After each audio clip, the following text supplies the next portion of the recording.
Hey there! Did you know Kroger always gives you savings and rewards on top of our lower-than-low prices? And when you download the Kroger app, you'll enjoy over $500 in savings every week with digital coupons. And don't forget fuel points to help you save up to $1 per gallon at the pump. Want to save even more? With a Boost membership, you'll get double fuel points and free delivery. So shop and save big at Kroger today. Kroger, fresh for everyone. Savings may vary by state. Restrictions apply. See site for details.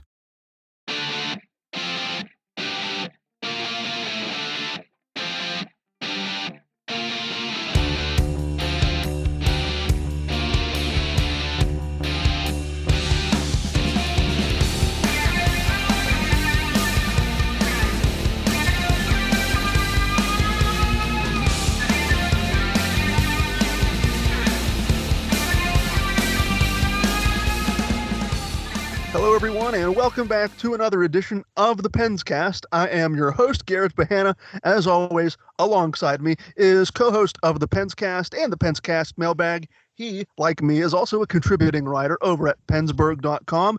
It's Robbie Noggle. Robbie, we've had a lot of time now to digest the Penguins not being in the dance for Lord Stanley. Are you keeping tabs with the scores throughout the league? Are you entertained by the first round matchup so far?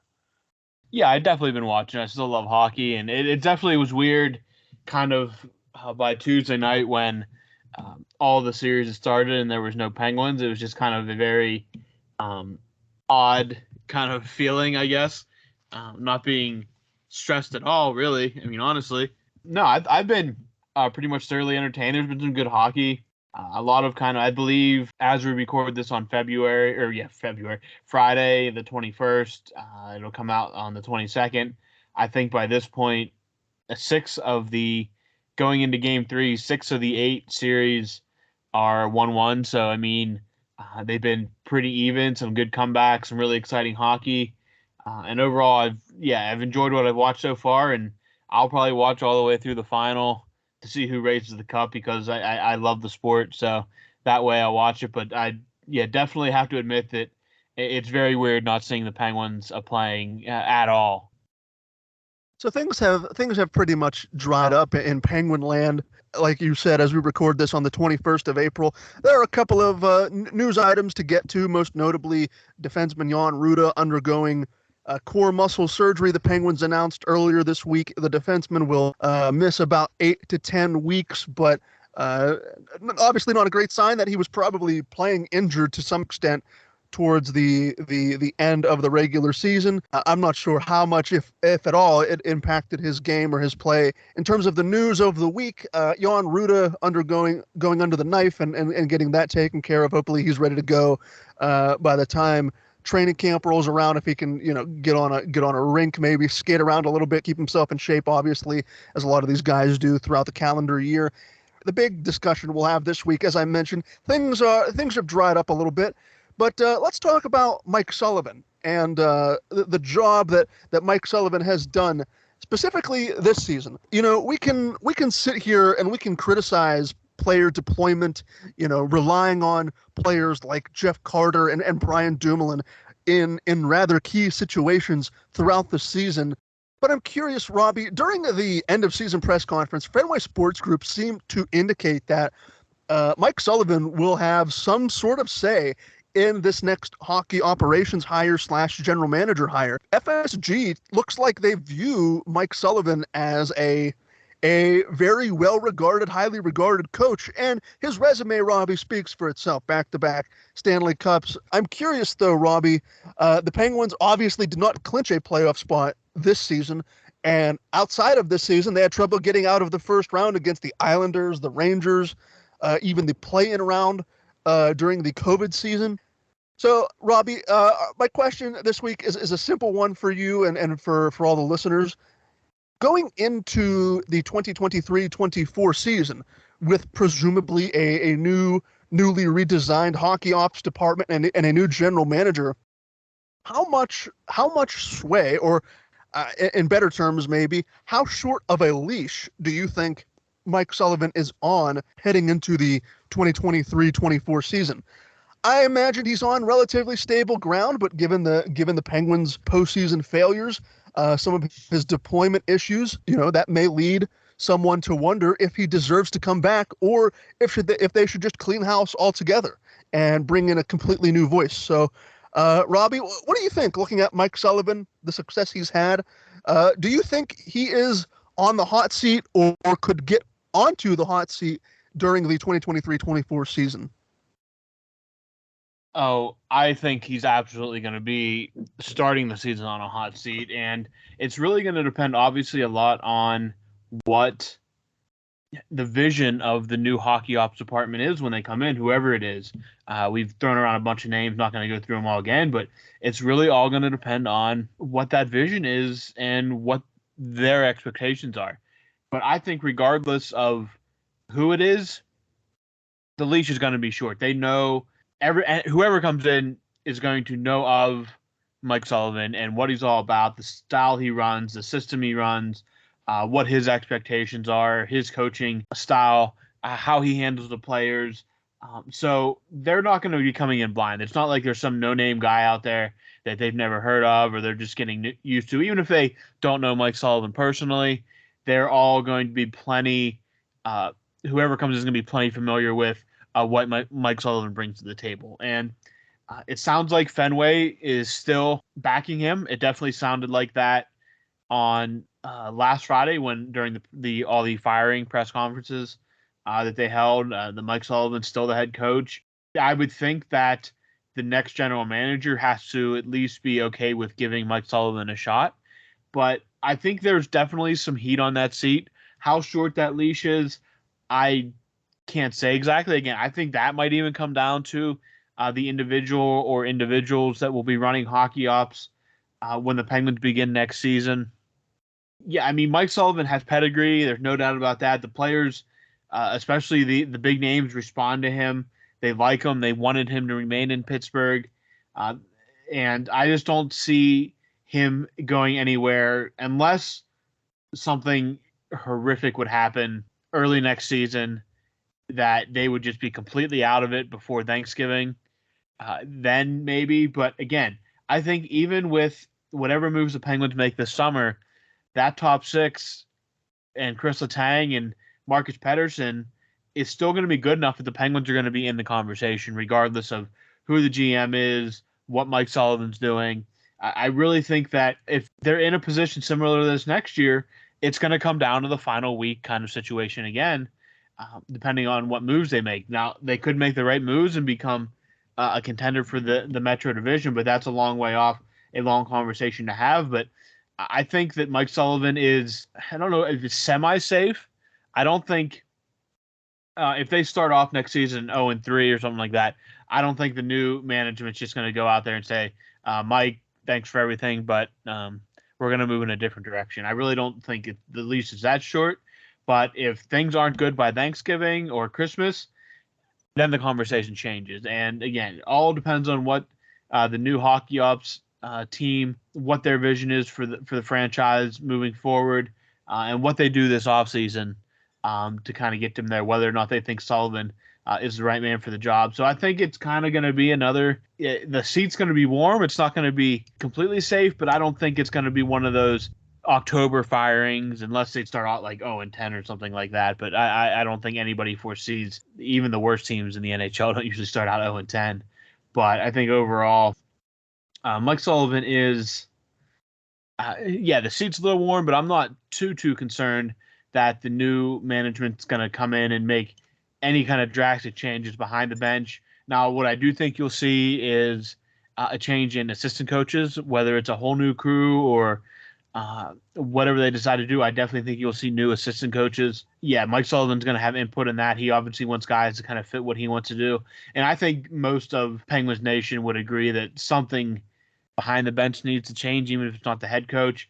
The power play is not good enough. The defense struggle. Something needs to change. And I think that the new hockey ops department and Mike Sullivan will sit down, and there'll probably be some behind the bench changes, specifically to assistant coaches, would probably be the most surprising thing that we see this summer.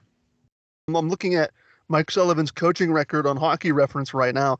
337 wins, 187 regulation losses, 65 overtime/shootout losses. That is good for, in his Pittsburgh tenure, a 627 win percentage. Obviously, I mentioned the 2 Stanley Cups won back-to-back, and Mike Sullivan is officially the winningest coach in franchise history, eclipsing Dan Bylsma back in October of 2021 with his 253rd victory at the time. Obviously, it doesn't hurt to have Sidney Crosby, Evgeny Malkin, Chris Letang, and the like. When you're coaching that team day in and day out every night, things can get relatively easy when you're surrounded by a cast of elite players like that. But that's not to take away from Mike Sullivan as the coach as well.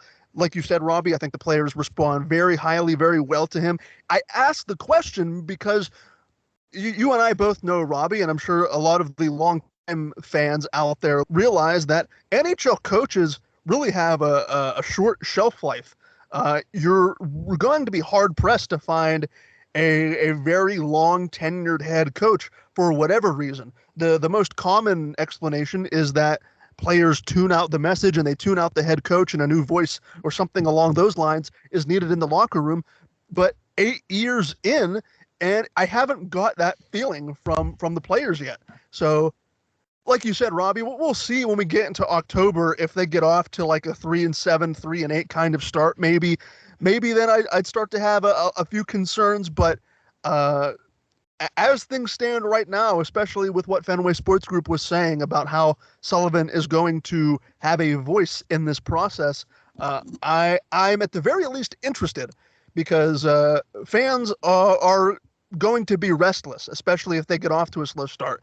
You don't have to remind them of the last 3 to 4 years of playoff failures, especially this season, not even clinching a playoff berth. Now, I'm not saying that's all on Mike Sullivan, but at some point you're going to have to say, well, we got rid of the general manager. If you're still struggling, we got rid of the general manager. The next step would be getting rid of the coach. I think that's a break glass now emergency kind of scenario. And again, the Penguins would have to stumble out of the gate very, very hard and really get behind in the standings for that sort of thing to happen. But as things stand now, it looks like Mike Sullivan is still going to be a very well-respected, tenured bench boss in Pittsburgh. The kind of system that he implements, high, hard forechecking, puck possession, speed-based kind of game. We know that Sullivan didn't get those kinds of reinforcements in terms of the players that Ron Hextall brought in, talking about players like Mikael Granlund and Jeff Carter obviously not having much in the tank anymore. So we'll see if the new general manager can bring in some players that fit more in line with the kind of forechecking, offensively minded scheme that Mike Sullivan will run. Robbie, it was a short discussion this week regarding Mike Sullivan and his potential future here, but as we get into the deeper and deeper depths of the off-season, content is likely to dry up a bit, and the news is going to trickle out at a much slower pace. For those listening, Robbie and I were talking just before we hit the record button, and for those wondering what our content schedule will look like moving forward, we'll plan on creating more podcast content throughout the offseason.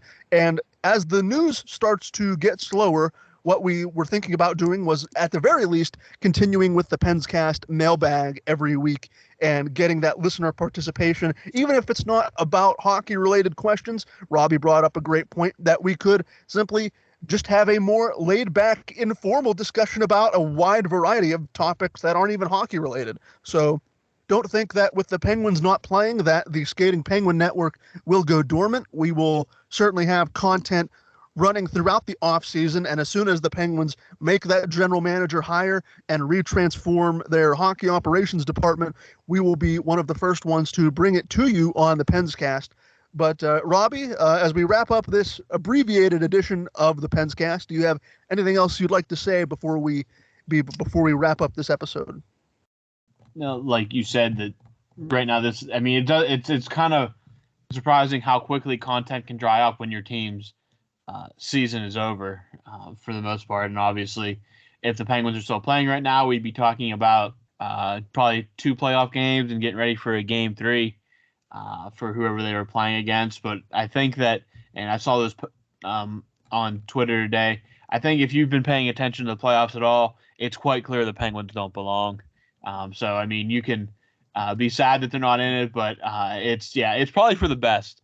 That way they could kind of get a head start on the off season, and we're probably still waiting for any kind of significant news that's gonna get us talking or in terms of the hockey ops. But one thing to note, I just saw it. I was scrolling through Twitter here about an hour ago. Rob Rossi tweeted out, it's his understanding there's been no significant movement this week on the Penguins hockey operations leadership search.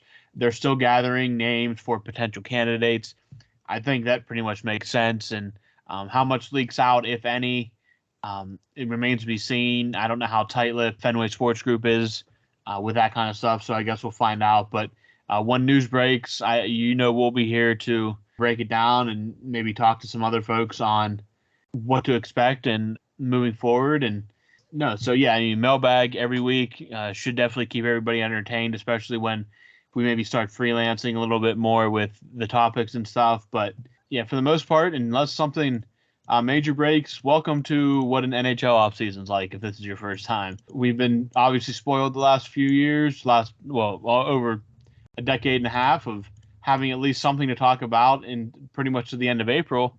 But not the case when your team missed the playoffs. But that's the way the cookie crumbled this year for the Penguins, and I can't say they didn't deserve their fate. Once we get news, and especially into June and early July, we'll be able to get back to a good bit of content as the offseason really ramps up at that time. But yeah, that's about all I got. Thanks for tuning in, and I guess we'll talk to you guys at least Monday with the next mailbag.